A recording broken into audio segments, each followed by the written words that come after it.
Our top story at 6, Governor Greg Abbott moving forward with plans to build the border wall. Today, he says Texas is stepping up to close the gap in border security left open when President Biden took office. Yeah, Abbott signed a declaration allotting $250,000 to get the project off of the ground. Eyewitness News reporter Vanessa Croy is here with what else the governor is planning. Vanessa?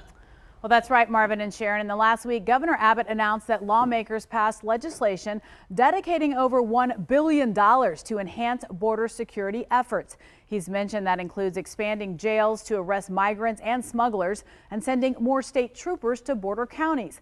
But the big question tonight is, how is Abbott planning to pay for such a massive project of building hundreds of miles of a wall across the border? Well, the governor is hoping you can help. Now, Abbott signed into action today a $250 million down payment allotment to hire a program manager to oversee plans to continue building the wall. He said the Biden administration is not enforcing immigration laws, creating problems for Texans living along the border. Now, he said construction will start on private and state-owned land first. But the governor also signed off on a letter to President Biden demanding that his administration turn over federal-owned land back to Texas landowners.